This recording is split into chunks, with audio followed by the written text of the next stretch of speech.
千千类系，其美堪悲，王波将悲，阳康健堪悲，诸根众合巴罗桑萨贝夏拉娑đề弥美的为的显见瑞西其美堪悲，王波将悲，阳康健堪悲，诸根众合巴罗萨贝夏拉娑đề弥美的为对千千瑞西其美堪悲，王波将悲，阳康健堪悲，诸众合巴罗桑萨贝夏拉娑đề弥美的为的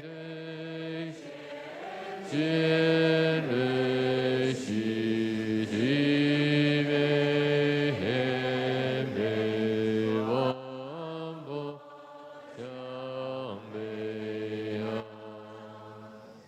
康健堪悲，诸根众合巴罗桑萨贝夏拉娑đề弥美的为的显见瑞西其美堪悲，王波将悲，阳康健堪众合巴罗萨贝夏娑đề弥美的为的显见瑞西其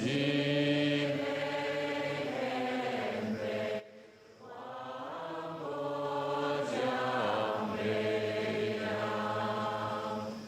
康健堪悲，诸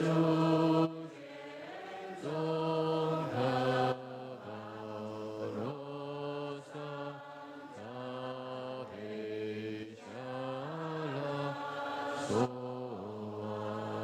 đề弥美的为的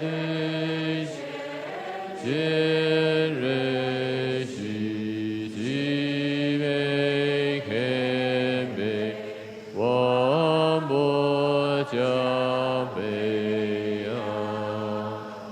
康健堪悲，诸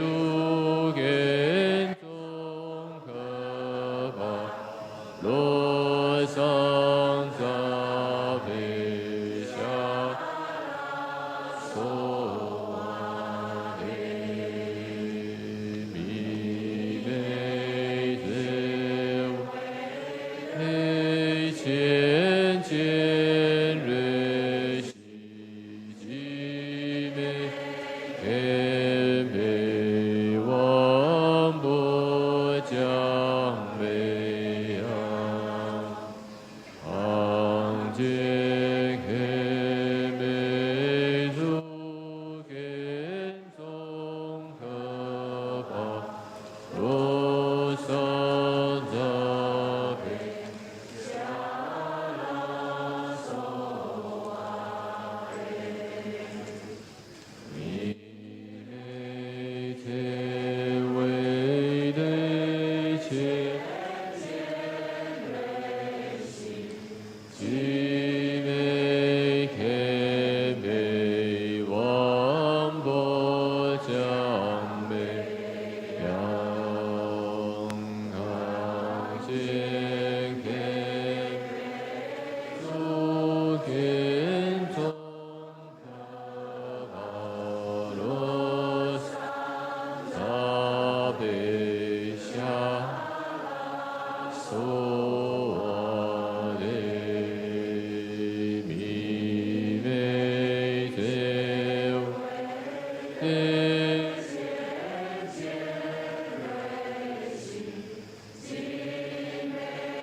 亲生佛， The Heart Sutra. 弥多时照见五蕴皆 Thus have I heard once. The Blessed One was staying in Rajguru at worshiping along with the great community of monks and the great community of the Bodhisattvas. And at that time, the Blessed One entered the meditative absorption of the varieties of phenomena called the appearance of the profound. At that time as well, the noble Avalokiteshvara, the Bodhisattva, the great being, he clearly beheld the practice of the profound perfection of wisdom itself, and saw that even the five aggregates are empty of intrinsic existence. Therefore, thereupon, through the Buddha's inspiration, the Venerable Shariputra spoke through the noble Avalokiteshvara, the Bodhisattva, great being, how should any noble son or noble daughter who wishes to engage in the practice of the profound wisdom train? When this had been said, the holy Avalokiteshvara, the Bodhisattva, the great being, spoke to the Venerable Shariputra and said, Shariputra, any noble son or noble daughter who so wishes to engage in the practice of the profound perfection should clearly see this way. They should see perfectly that even the five aggregates are empty of intrinsic existence. Form is emptiness, emptiness is form, emptiness is not other than form, form too is other. Likewise, feelings, perceptions, mental formations, consciousness are all empty. Therefore, Shariputra, all phenomena are emptiness. They are without defining characteristics. They are not born. They do not cease. They are not defiled. They are not undefiled. They are not deficient, and they are not complete. Therefore, Shariputra, in emptiness, there is no form, no feelings, no perceptions, no mental formations, no consciousness. There is no eye, no ear, no nose, no tongue, no body, and no mind. There is no form, no sound, no smell, no taste, no texture, no mental objects. There is no I element, and so on up to no element, including no element of mental consciousness. There is no ignorance, there is no extinction of ignorance, and so on up to no aging and death, and no extinction of aging and death. Likewise, there is no suffering, origination, cessation, or path. There is no wisdom, and no attainment, even no non-attainment. Therefore, Shariputra, since Bodhisattvas have no attainment, they rely on this perfection of wisdom and abide in having no obscuration in their minds. They have no fear, and by going utterly beyond error, they will reach the end of nirvana. All the Buddhas who too abide in the three times attain the full awakening of unexalted perfect enlightenment by relying on this profound perfection of wisdom. Therefore, one should know that the mantra of the perfection of wisdom, the mantra of great knowledge, the unexalted mantra, the mantra equal to the unequal, the mantra that quells all suffering, is true because it is not deceptive. The mantra of the perfection of wisdom is proclaimed that Yata Gadagat Paragata Parasanga, the Bodhi Swaha Shariputra, the Bodhisattvas, the great beings, should train in the perfection of wisdom in this way. Thereupon the Blessed One arose from that meditative absorption and commended the holy Avalokiteshvara, the Bodhisattva, the great being, saying, "This is excellent, excellent, excellent, O noble child. It is just so, it should be just so. One must practice the profound perfection of wisdom just as you have revealed, for then even the Tathagatas will rejoice." As the Blessed One uttered these words, the Venerable Shariputra, the holy Avalokiteshvara, the Bodhisattva, the great being, along with the entire assembly, including the worlds of gods, humans, Asuras, and Gandharvas, all rejoiced and hailed what the Blessed One had said.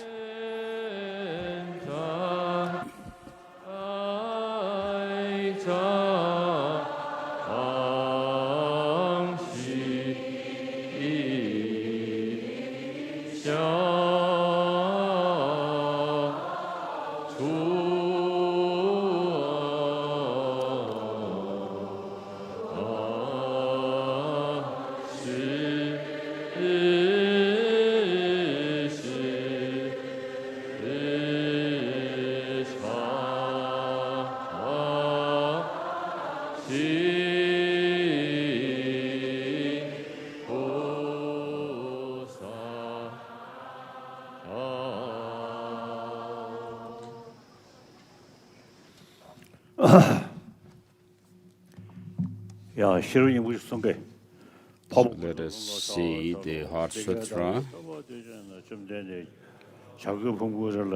Homage to the three noble jewels Thus have I once heard, the Blessed One was staying in Rajgriha at Bolshevik, along with a great community of monks and a great community of bodhisattvas. And at that time, the Blessed One entered the meditative absorption on the varieties of phenomena called the appearance of the profound.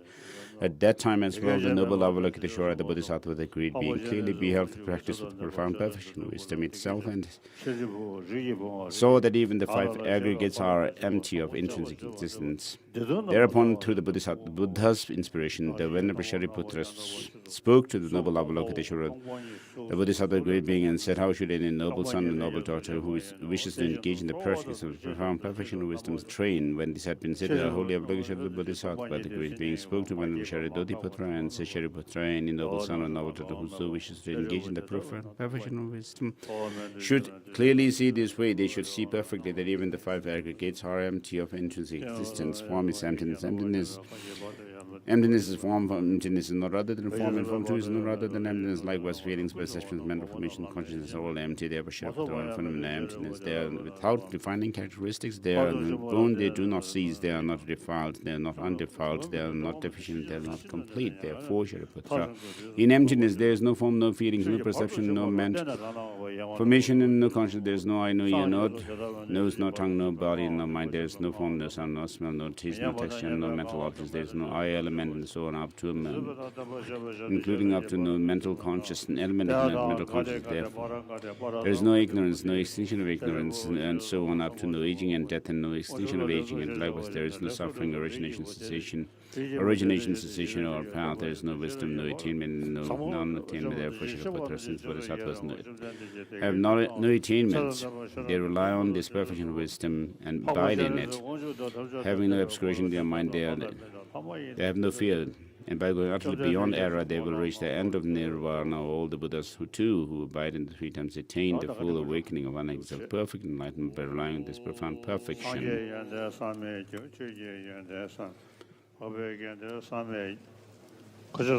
The qualities of the Buddhas are inconceivable. The qualities of the Dharma are inconceivable. The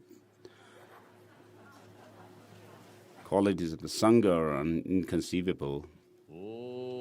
So His Holiness was trying to say blessing for the tea, but tea has not yet arrived, it seems.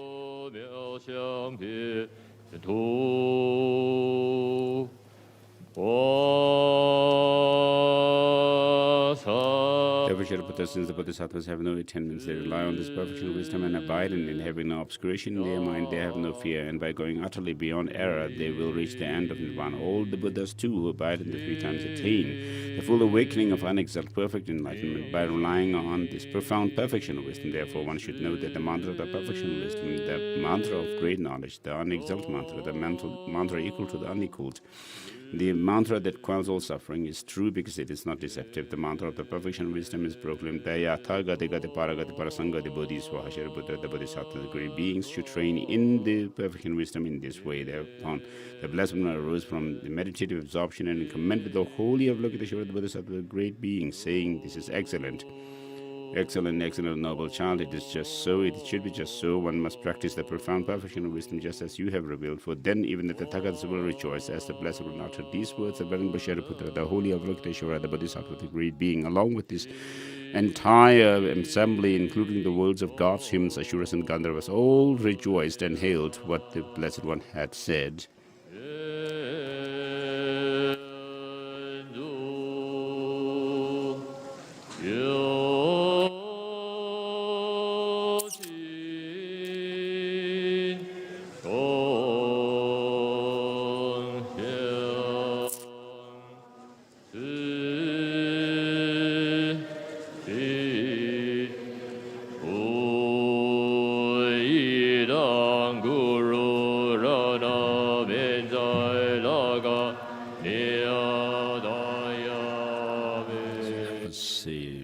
Offering of mandala in the request of the teaching. Has the tea come? Oh, yeah.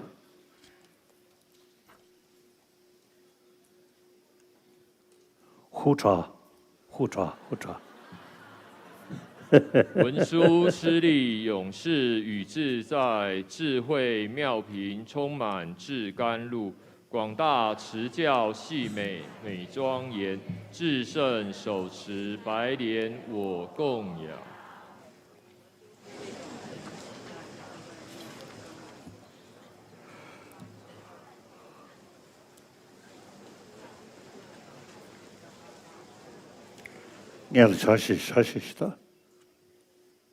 Have tea first, please.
I saw a child and I laughed at him and then he laughed back, but he had very bad teeth. He had very bad teeth. So I don't know why he doesn't, of course, take smoke or alcohol, so I just showed him my teeth in a way of boasting about it. So I'm 87 years old. I have not lost even one tooth. All the teeth that I have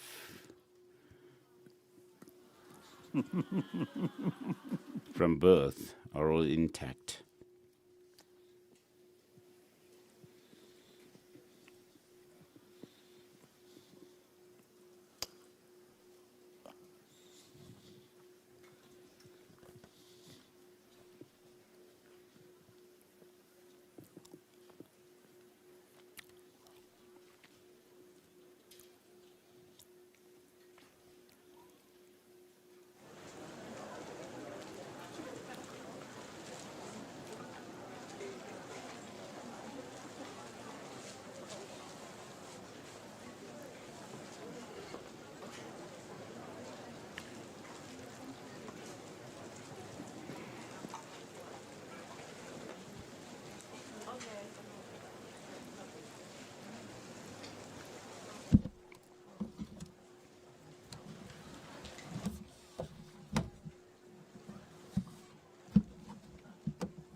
So With regard to the reading transmission, we are on chapter 2, verse...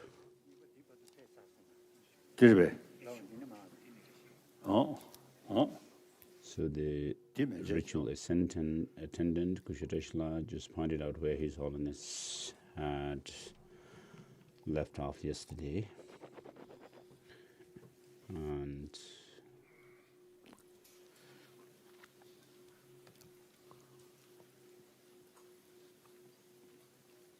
we're on verse 149, or 150.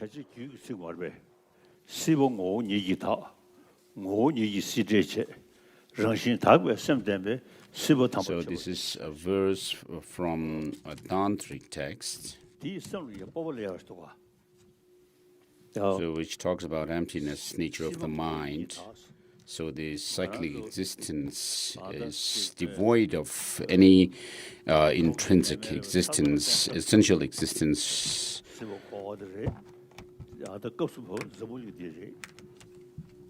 And so we are in this world, and in particular in this in the samsara, and particularly in this world. Though things do appear as if they have some kind of essential existence core, yet there is nothing whatever which we can pinpoint at. So though things appear, so this cyclic existence is free from this essential core existence. Though things are like empty of intrinsic existence, though they appear to have some intrinsic existence, yet understanding that they do not have that kind of existence, and meditating on that will get rid of all these defilements that are in our mind. So this non-essential nature of things, the lack of essential nature of things,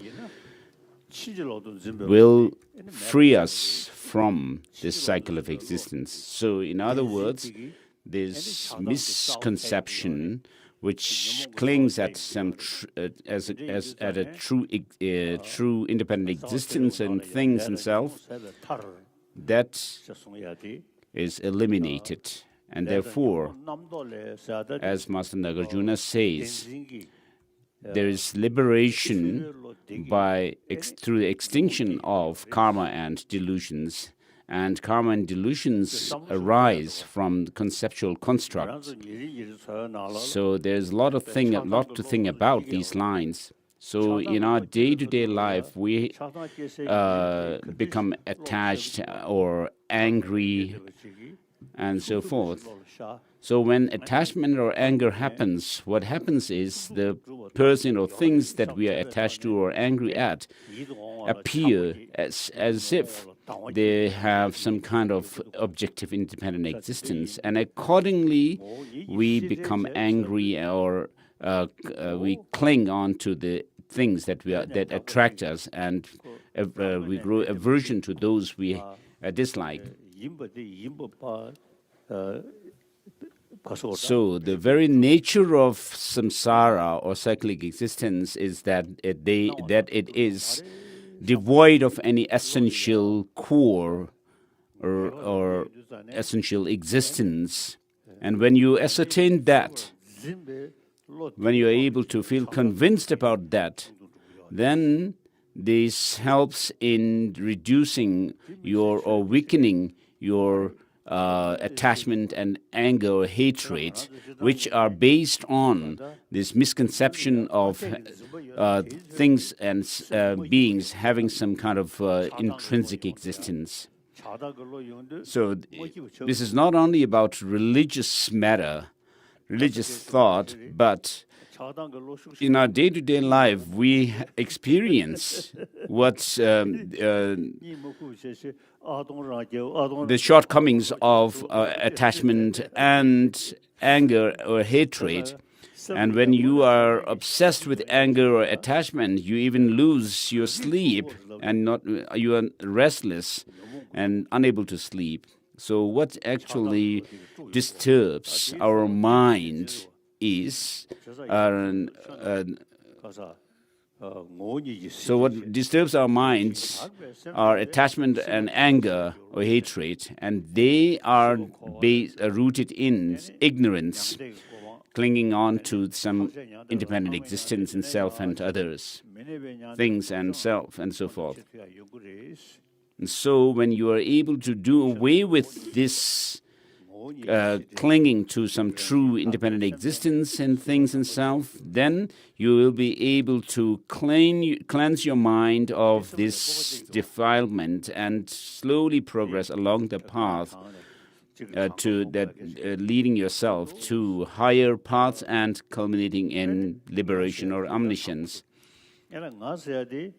And so what these mental afflictions like hatred, attachment, and anger do is that they make us lose our sleep and so forth. And so to counter these defilements, we need to meditate on emptiness. And with regard to emptiness, Master Nagarjuna in his Mula Madhyamaka Karika says, the Tathagata is neither the aggregates nor different or distinct from them. The Tathagata does not abide in the aggregates nor the aggregates in him. The Tathagata does not possess these aggregates. What else is Tathagata? So this same verse can be applied to ourselves, leaving out the switching the word Tathagata with ourselves. Neither am I the body, nor the aggregates, nor the aggregates me, and so forth. So I'm not in the aggregates, and they are not in me, and I don't possess these aggregates. And what else am I? Who else am I? And so when you think along these lines and meditate on it, they're very powerful. It's a very powerful meditation to counter this clinging. So we have a sense of an I, but if you are asked to point your finger at that self, of course, you will not be able to point at anything as being yourself. So even the Tathagata, even the Buddha himself, so with whom this verse refers to, so the Tathagata is neither one with the aggregates nor distinct from it, and so forth. And so in this way, if you analyze the Tathagata himself, the Buddha himself, you will not find anything that you can pinpoint as being the Tathagata. So because of this clinging to self, the rest of the defilements, defilements, afflictions also arise, and therefore the yogis identify what this grasping holds at is an independent self, but they then understand that there is no such a self which is independently existing. And therefore they reject such an independent self. So what we should know, what disturbs our peace of mind, they are attachment and anger, these mental afflictions. Because they disturb our mind, we don't need them. And so if you look at the world, for over thousands of years, people have killed humans, so many of them. And in the last centuries or so, people have built so many bombs, nuclear bombs, and so forth, weapons. So, what actually disturbs our peace of mind is our mental afflictions. Even the worst kind of person, if you look at the true nature of their mind, you'll see that the mind's true nature of that person is empty.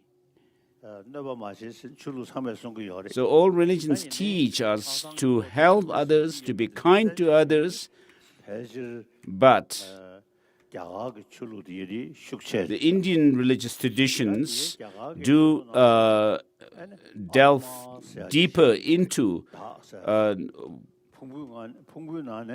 how to be kind, what disturbs our mind, and so forth. So in the religious traditions of India, there are theories of self or Atman, whereas in Buddhism, there is no assertion of an independent self, like an Atman or soul. But what Buddhism says is that though the self or the person appears as if he or she has some independent existence, such does not exist.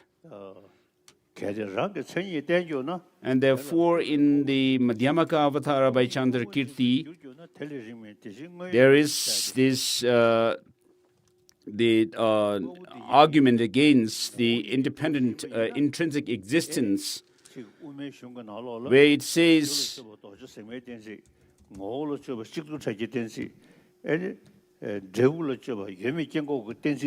there are four logical fallacies that would befall one if you assert things to have any kind of a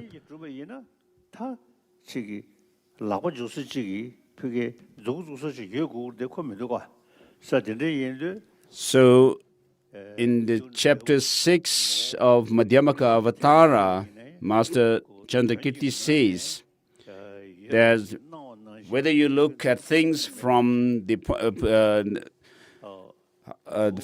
of view of the causes or the effects and so forth, nothing whatever can be found to have any solid independent existence at all.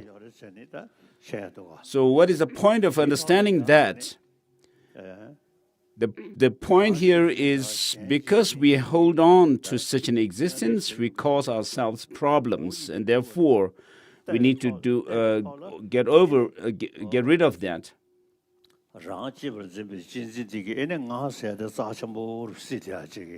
So because of our self-cherishing attitude, we hold ourselves dear, more dear than others, and others are like we kind of disregard them. And because of this attitude of holding oneself or feeling oneself dear to oneself, then we use bad language towards others, against others, and also behave badly, physically, and so forth. So though you may have a very strong sense of an I which exists independently, that you hold on to such an independent self, but if you were to search for your identity, nothing can be found to be your identity in the ultimate analysis. And so we need to think along these lines. So in Madhyamaka Avatara, it says, if the intrinsic characteristics of things were to arise dependently, things would come to be destroyed by denying it and so forth. So though we have a notion that there is an independently existing, a solid self within this body and the mind, nothing whatever is there that you can find when you search for that. But this clinging to an independent, solid self is the cause of our misfortunes, all the problems, and therefore this misconception, this erroneous state of mind or cognition is the cause of all our problems. And when you understand that this erroneous mind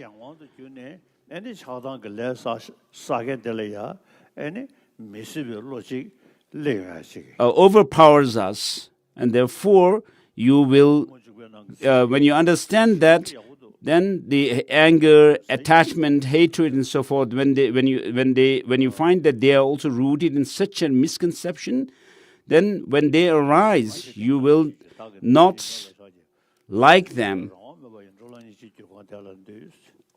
So in the beginning of Madhyamaka Avatara, there is homage paid to compassion. It says first, with the thought I am, they cling to self. Then with the thought mine, they become attached to things.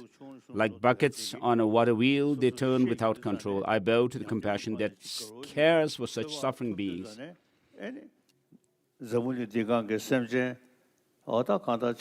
So from your experience, when you find that you are causing so much problem to yourself because of your attachment, anger, and so forth, which are, of course, erroneous states of mind, which are in turn rooted in this misconception of holding or grasping at some kind of an independent, solid existence in self and others,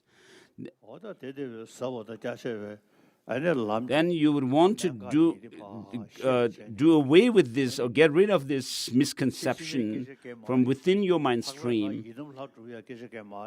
So here we're not talking about we're not just talking about how to have a good birth, rebirth in the next life and so forth, but even in this life, how to have a peaceful state of mind within. So the way to do that is by reducing these mental afflictions, the destructive emotions like attachment, greed, anger, hatred, and so forth. So of course, for those who follow theistic religions, they would rely totally on the power of God, the Creator. Whereas in Buddhism, since there is no idea of a God, the Creator, you have to work for yourself to discipline, to gain control over your mind. If you want to have peace in the world, you need to discipline and control your mind, which brings about peace within yourself. So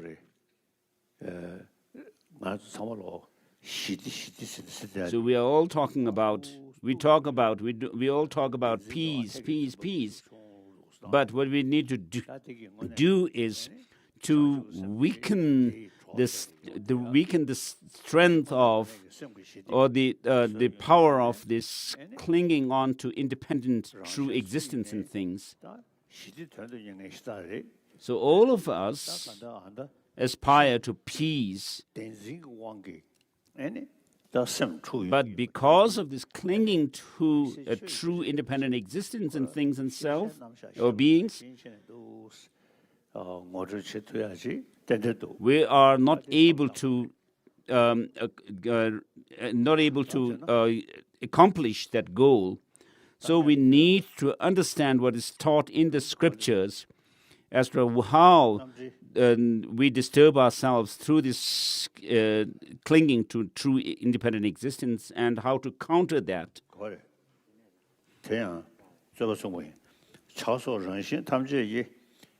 So verse number 150, even if it were the case that attachment and so forth are the resultant phenomena of all natures of humans, since there exists no nature without the potential of attachment and so forth, what reason is there for the results not to be the same? So in the Tibetan tradition, in all Tibetan Buddhist traditions, we use logic and reason. So which is very important. If you use, because through that means you will be able to identify this true, the clinging to true and independent existence in self and others and things. So in the 5 major texts that we study, the main text we should focus on seems to be for me seems to be that of the Madhyamaka Avatara. But to study it through logical approach, we need Pramana Vartika Karika. So I'll read through the book 150, 51. Despite the difference in the humors, there exists no difference in the resultant attributes, attachment, and so forth. It is not non-established, as change in all should bring change in arising anger, yet attachment and so forth are not arisen by all humors. 151 done. 152. When the causes increase, the results cannot diminish. It is like fever and so forth. The changes in attachment and so forth are given rise to by the feelings of pleasure and pain. If you assert the pains are caused, the pain caused by the imbalance of the 3 humors hinders attachments and attachment from arising, you tell us what then causes attachment and so forth. It is through equilibrium state of the 3 which multiplies the substance, thus giving rise to attachment. 53 done. 54. Attachment is seen even in those with imbalance of the 3 illnesses. For others, it remedies. No attachment and so forth are seen, even when the 3 are in equilibrium. Attachment is seen intensely in some with blood dripping in the exhaustion. Since it is not certain that the man will have increase of substance in relation to a specific beautiful woman, does it mean that he does not have intense attachment to that one? 55. If you assert the physical form is also the factor of attachment, it is not the case, as not all attachment necessitates attractive forms as factors. Irrespective of attractive form, it should leave no possibility for arising of attachment. It also leads to this absurdity that attachment should arise in those saints who do not view attractive qualities in women. If viewing qualities of attraction is the factor, all should become the viewers of attractive qualities. 156, as there is no difference in the objective attractiveness as the cause.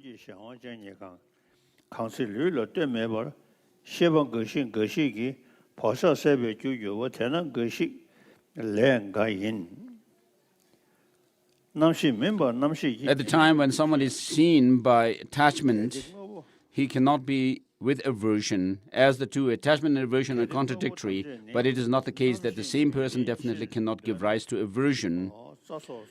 Whereas in our system, falling to attachment and so forth is seen as dependent on the latent tendencies of the concomitant mind. The aforesaid fault does not accrue here for us. 159, 60.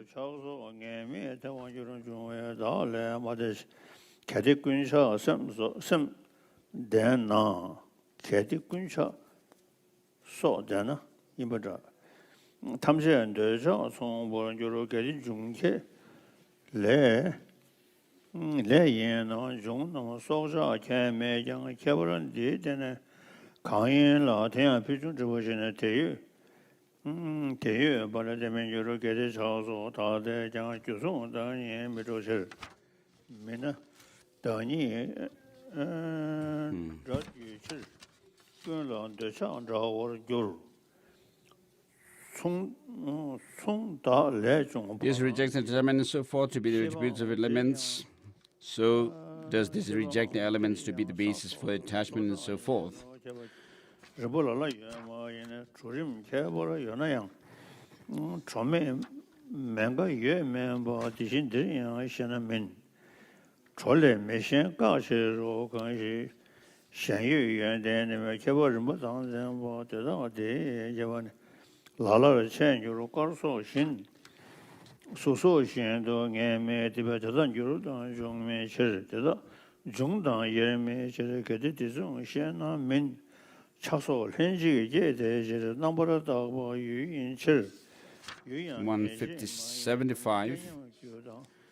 Page 44, 175.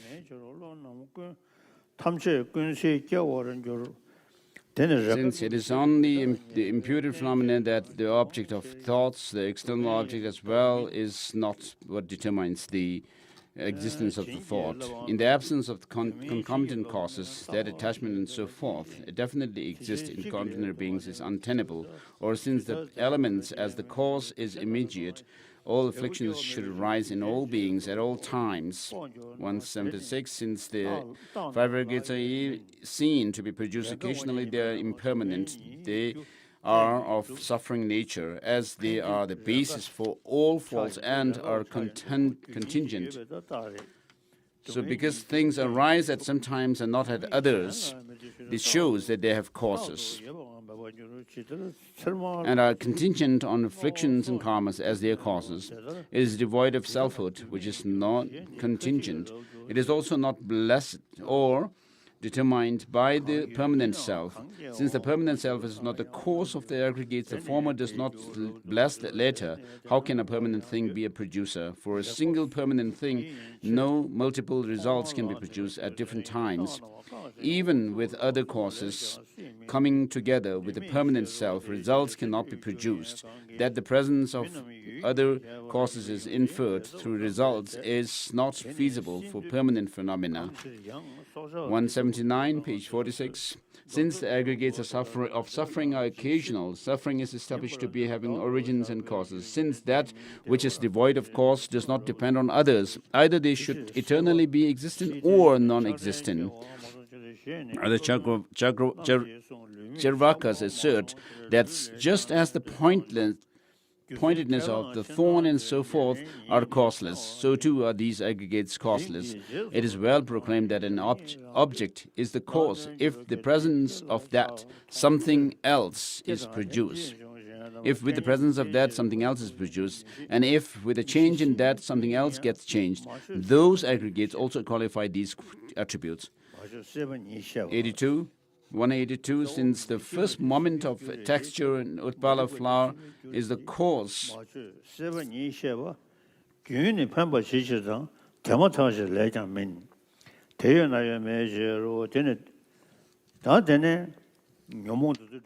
So permanent things are rejected to be the cause, so the production is not possible but from creator. Permanent film do not have potential to give rise to results. Therefore, the attachment for existence is accepted to be the cause of aggregates. So 185, due to the attachment to the self, one conceives miseries as happiness. This projects one to appropriate old unfavorable births. Therefore, attachment is basis for samsara. Those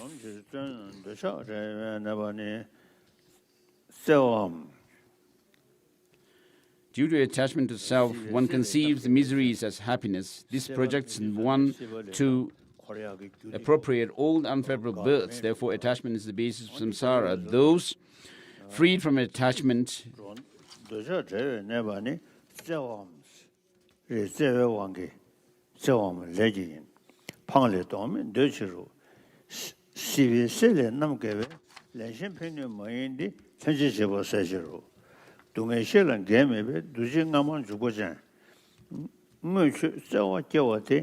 Simchen Chendi Chamahin, Teda Mimbe Cholani, Dakshan Trondo, Dakshan Trondo, Bale Cha, Tungan Jun, Rigazan, Zawa, Jawa, Juwa Yin, Timu Niebe, Sawa de Tian, Simjan Ziboyin, Temi Niju Le Chomin Dana, Sawa Niemin de Timu Sadi, Maranzoda, Judo Kong, Sama Sunguyori, Yomo Tusun Sene. So with regard to ignorance, all the philosophical schools talk about it, but in the Prasangika Madhyamaka philosophical school, this is very precisely explained.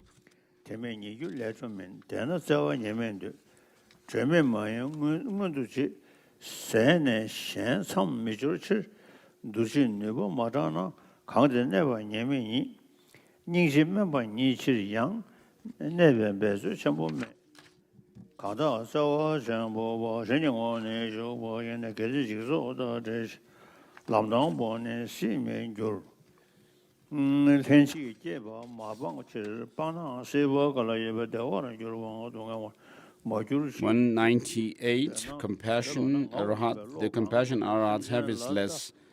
Thus they do not strive too hard to remain for long, whereas the one with great love will remain for others until samsara ends.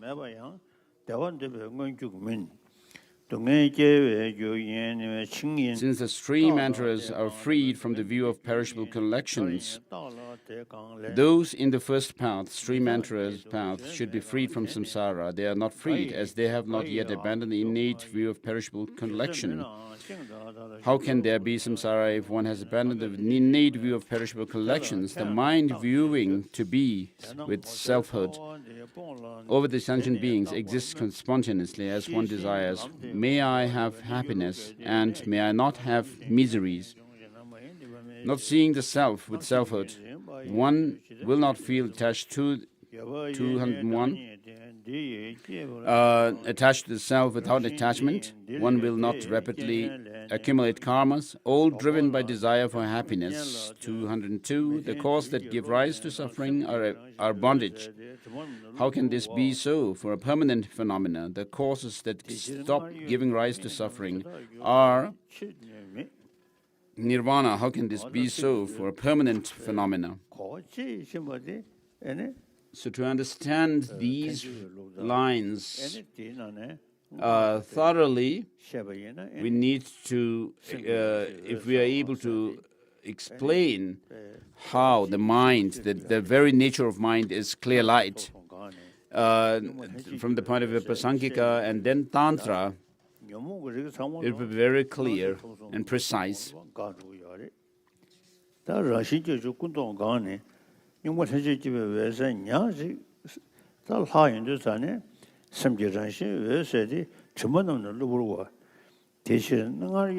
is describable as impermanent shall not be cause of anything, for what cannot be described as permanent, impermanent, bondage or nirvana is not feasible. No. So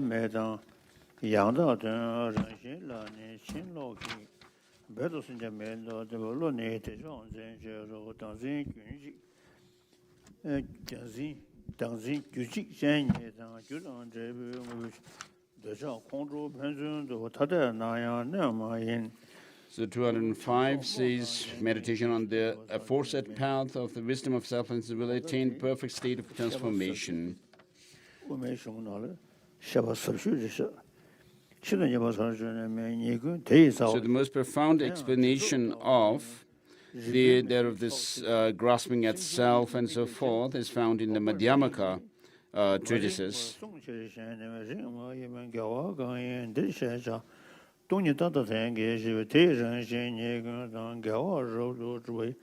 So 208 says the nature of consciousness is clear light. The defilements are adventitious. Therefore, where the negative forces were powerless previously at the time of conceptual existence of selflessness, it is powerless when the wisdom of selflessness is actualized at the time of Arya's path. Even if the negative forces have power to arise during the post-meditation at the Arya level, they do not last long, like a fire on a wet ground.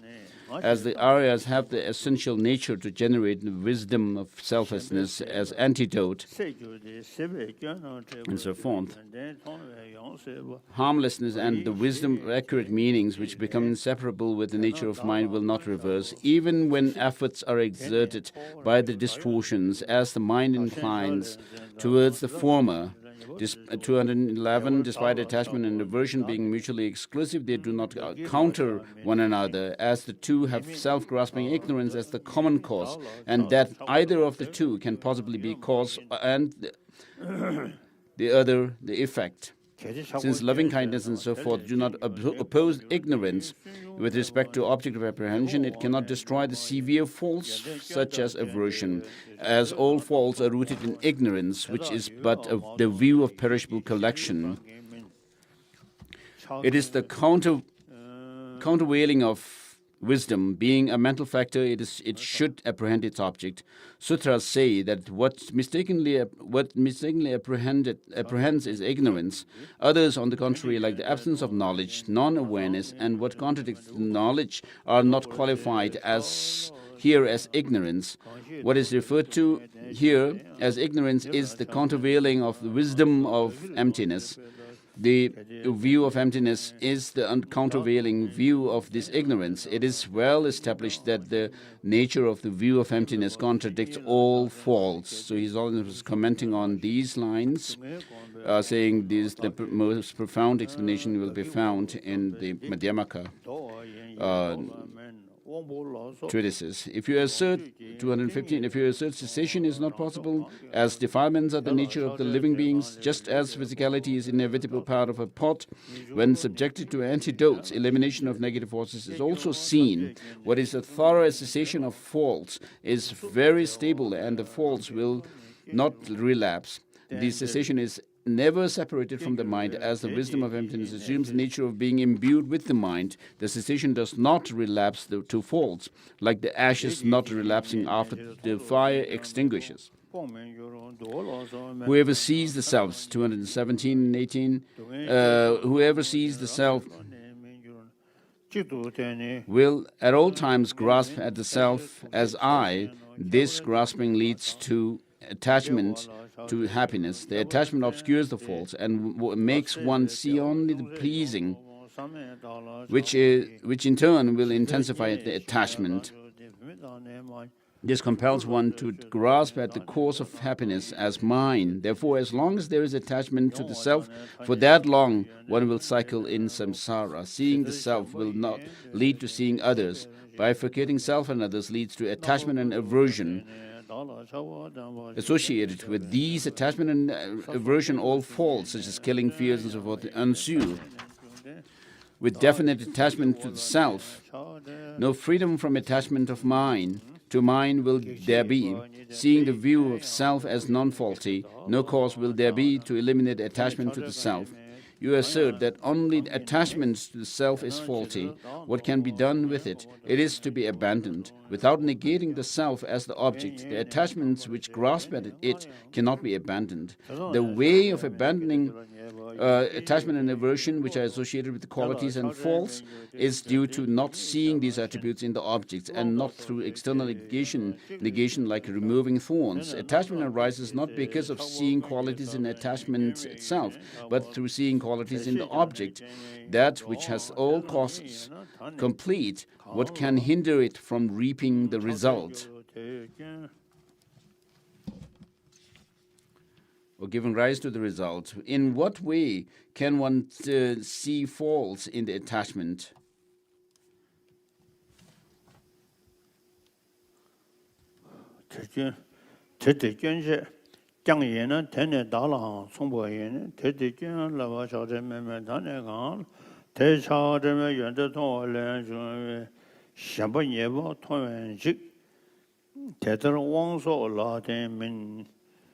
Qi su la, tong xie dang, jian de la, ye xie dang, yuan de, dan yang xian da la, mei chen de wa la, da ge, de ge wa la, mei xie ru, ting yi xie na, de ge wang, de ge we lo ju wang, yuan de tong wen min, di chi yuan de min tong, dan yang bong wang ma yan no, xian yang yuan mei yuan, 전도 차음에 태양 통된 디규님이 주베 대라지다는 초신 전도 예시다 진지 로젠 니기칠 교원디 용소를 단에 타대 교버시 티시징이 통회장 청민 다了차고데 미베나게 던 야라라 오니지시 상교 강시 대들 동에 인중 된저 당인지 차점모의 대세양 차유 급신 소시로 250 done to 51 tel로나네 런이지 런신이라 라텐지로 랑다도서 방배시로 탐세에 될라 냠냠전 전제 띄우 송보라 차대신 저버인 두시 동네 라고네 동네 공부 송보인 네 대야 견례지 대내 다음에 다인 동네 다외 저원 공부 하면 되지 지심이다 레동에 동네 254 Therefore, Therefore, those who seek liberation should discard the view of perishable collection from its roots, which arose from the seed of the same kind, inherited since primordially. The saying that divine words of Creator liberate beings does not at all appeal to the wise, the ones who do not see reasons for divine words to actually do so. Unlike the rituals,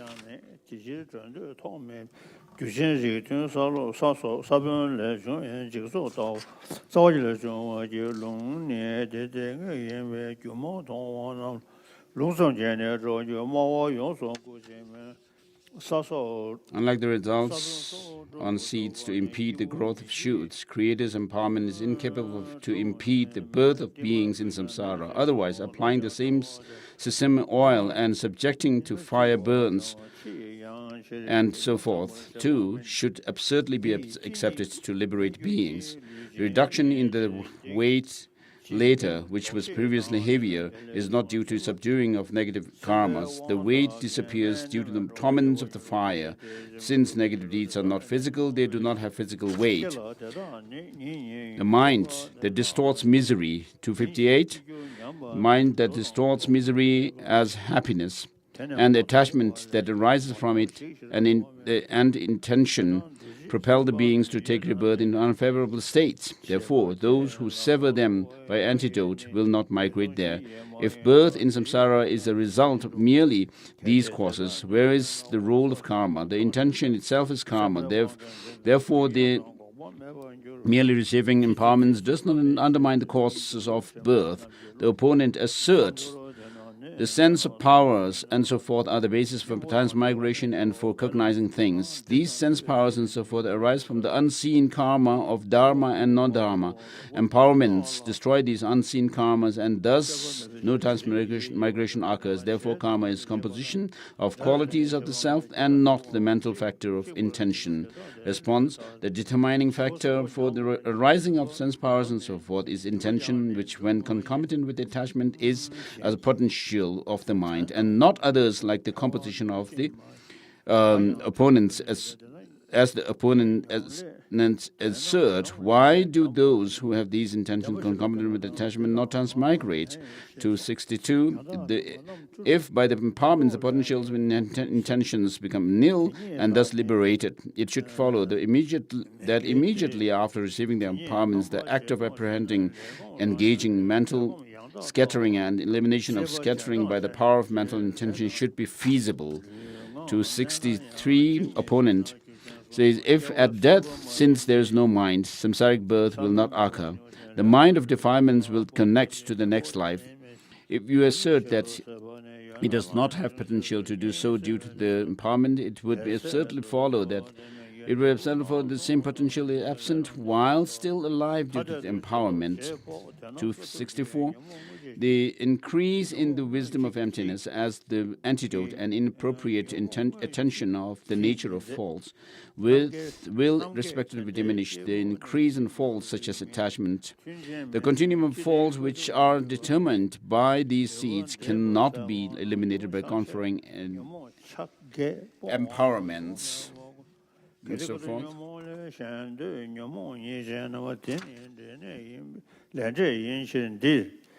Never dress on German. Gender never so much of a general about the Jelena, naming you. Chitter Chava, never do the never do my gender. Change your dollar men, log and number. Mavani, Dao, Lenin, de Mingur. So, Job said, Jobletini, Tang Dendang. Molu Chavar Chamberjo. Shep what dog were 20. So 281 mentions the Savior or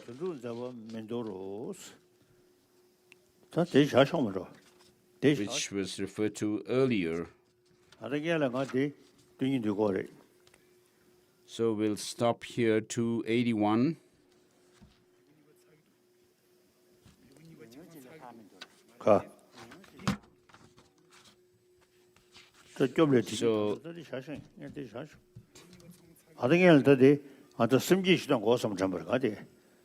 So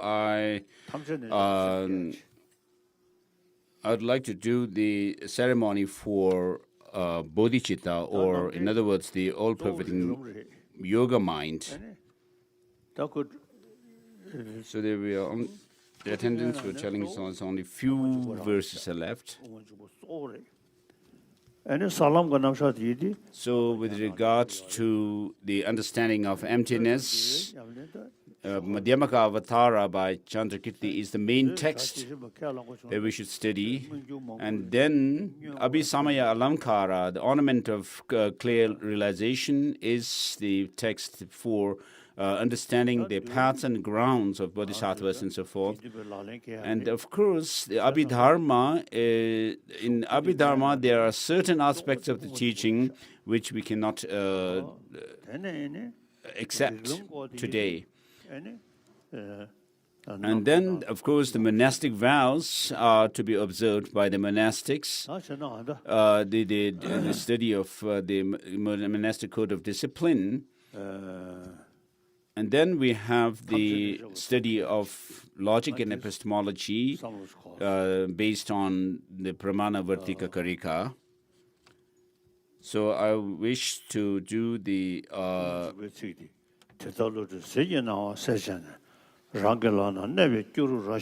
in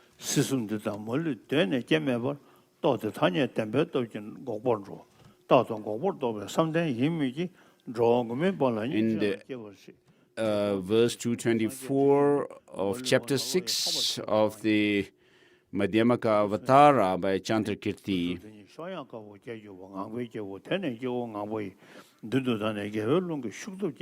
It says, thus illuminated by the rays of wisdom's light, the Bodhisattva sees as clearly as a gooseberry on his open palm that the three rams in their entirety are unborn from their very start, and so forth, to the end of this chapter, 226.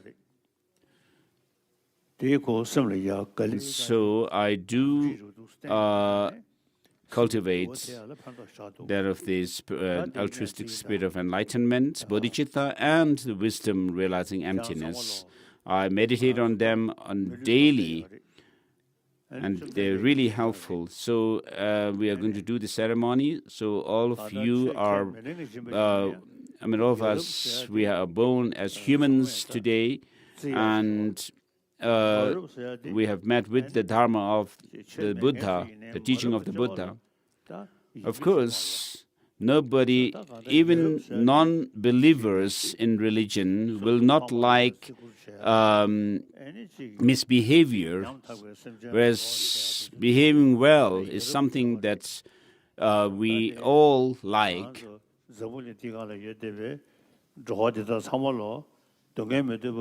So all sentient beings in the world are same in not wanting suffering but wanting happiness.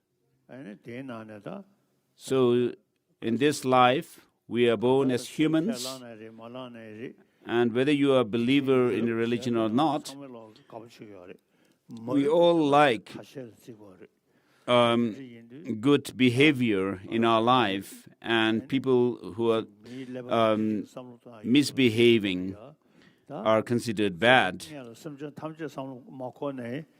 So, though you may not be able to think about all sentient beings, but still you can think about all sentient beings on this earth and think of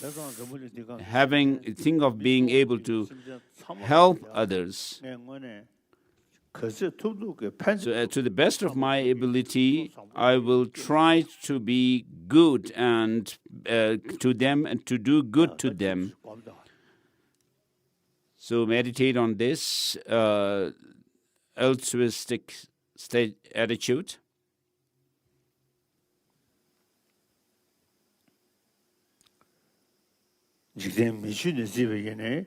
Even from a worldly point of view, if you are somebody who always helps others, everyone will appreciate you. And then, going further, since all sentient beings are same in not wanting suffering but wanting happiness, please think of having this attitude or thoughts to benefit all sentient beings equally and not harming them. Meditate on that well, please.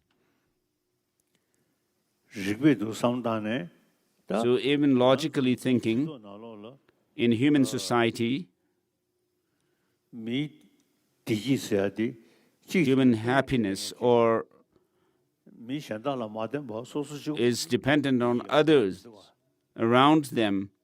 You cannot have happiness, human happiness, just by staying alone. So right from our birth, it is very clear that we are dependent on others for our good.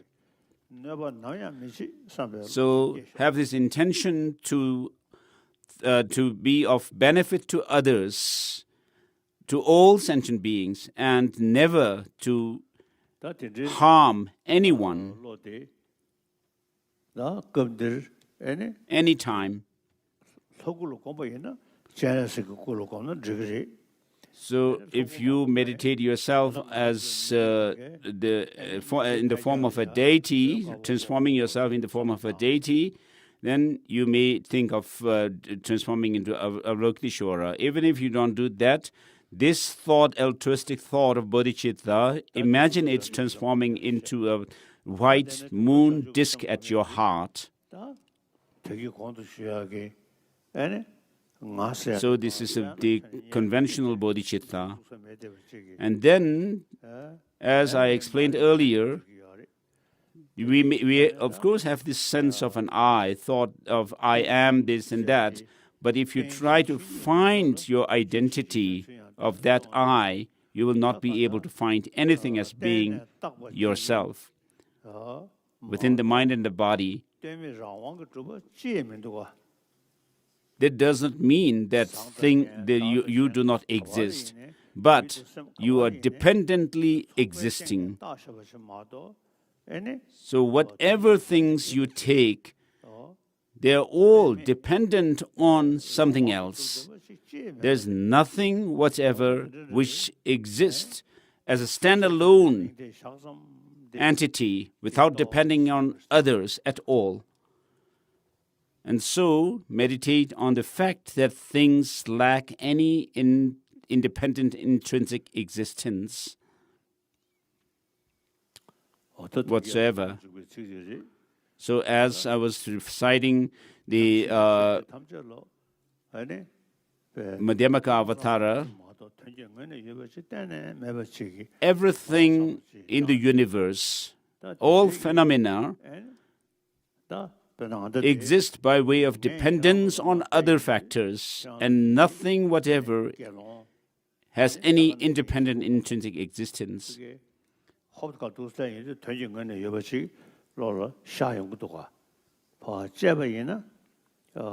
So if you look at a monk or a nun, of course, they appear as if they have some kind of objective independent existence from the object side. And if you look at yourself, you have a sense of an I, but of course, you exist. But if you were to point your finger at something that is you cannot find anything that you can point at as being you. So in other words, depending on the parts, there is a whole. So nothing whatever exists at all without depending on others, independently, without depending on anything else. So we posit good and bad, Buddhas and so forth, the pure and impure things. These are on conventional level, but if you look at yourself, where is that I? What is that you refer to as yourself? As I quoted these lines from Nagarjuna's Mula Madhyamaka Karika, neither is he that aggregates, nor the aggregates, no distinct from the aggregates, not within the aggregates in him, not possessing the aggregate, the Tathagata. Where is the Tathagata? So you apply that line to yourself, as I did earlier. Where am I? And so meditate on the fact that nothing whatever exists independently. That is to say, nothing whatever is not dependent on anything else. So of course we consider the Buddha to be sacred being, but if you even analyze the Buddha with these lines from the 22nd chapter of Mula Madhyamaka Karika, the Tathagata is not the aggregates, not distinct from them. The Tathagata is not within the, not based on the aggregates, nor the aggregates on him.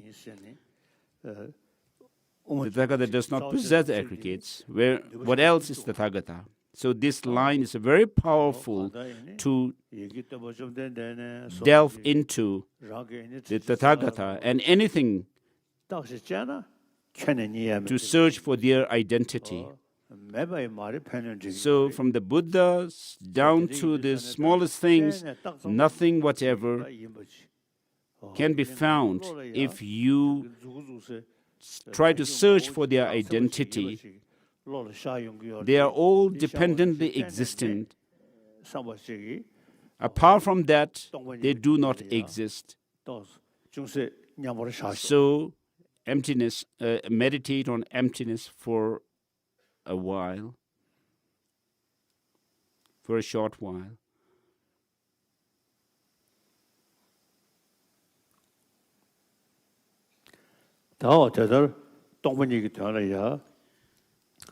So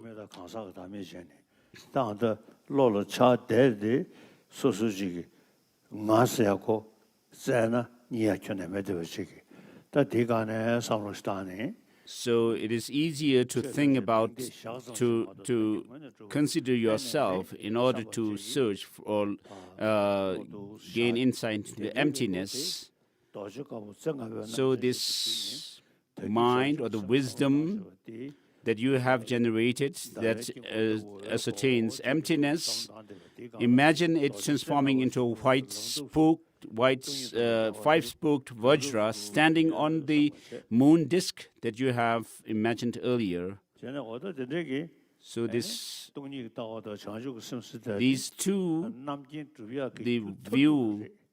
the philosophical view of emptiness and the bodhicitta, these two are the ultimate cause for attaining Buddhahood and omniscient state. So this is also these are very powerful to practice in our daily life. So while meditating on these two principles, please repeat Om Sarva Yoga Citta Upatayami. Om Sarva Yoga Citta Upatayami. Om Sarva Yoga Citta Upatayami.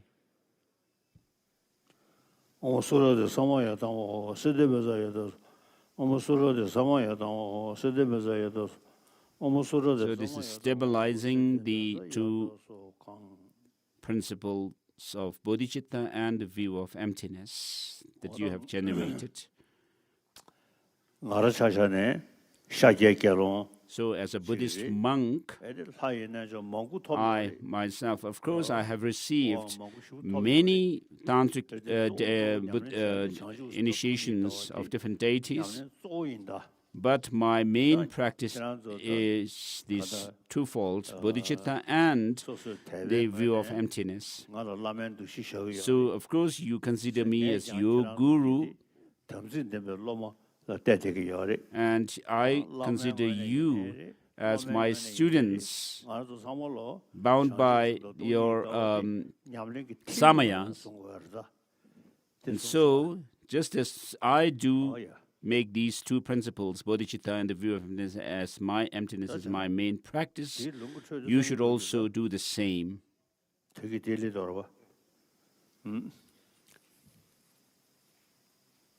So the remaining text I will read tomorrow.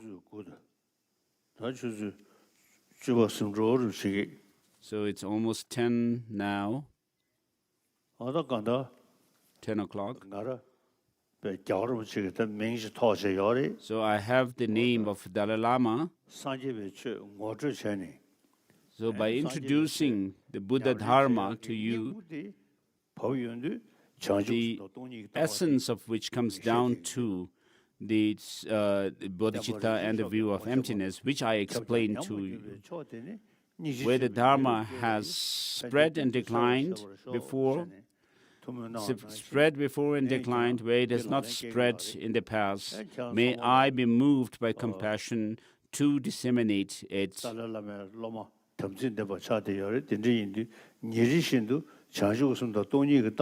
So as the disciples of the Dalai Lama, you please think seriously about the bodhicitta and the view of emptiness on a daily basis.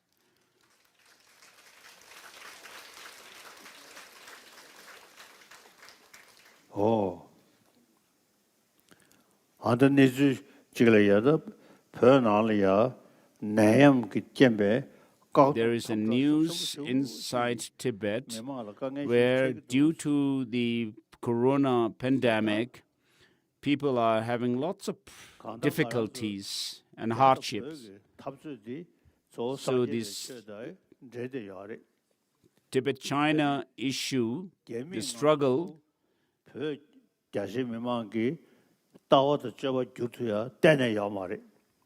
is something that is bound up with the two peoples of China and Chinese and Tibetans. The China will never be able to obliterate this, the tradition, the cultural tradition of Tibet.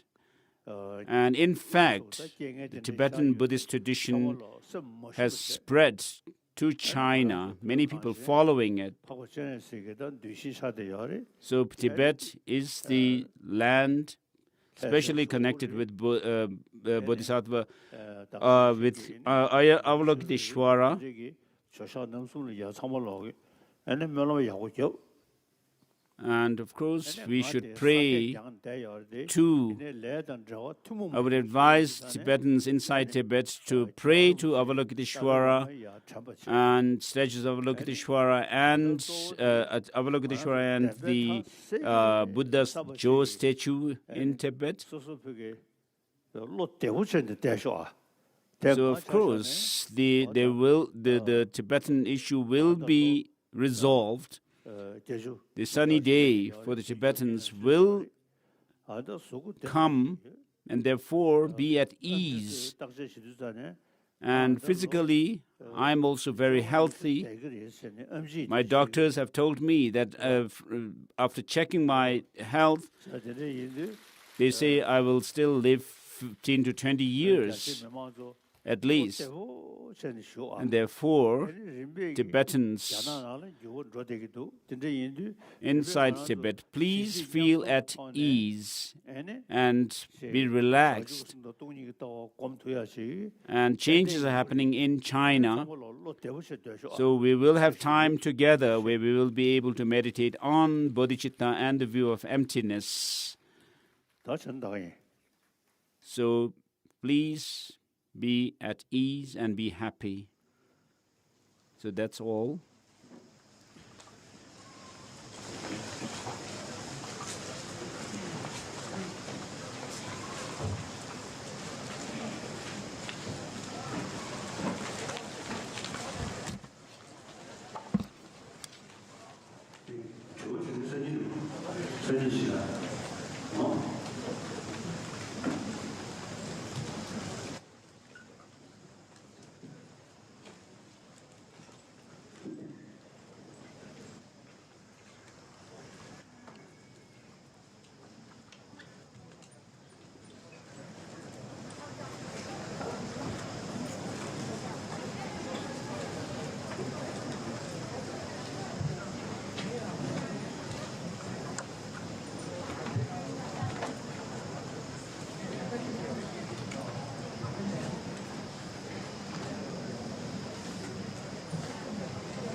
就是朝着这个方向，好吧？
请法团的同学，大家好，我们还是跟大家刚刚宣布的一样，15分钟后在这边会开始西式，这样子，大家可以回到原位，15分钟后。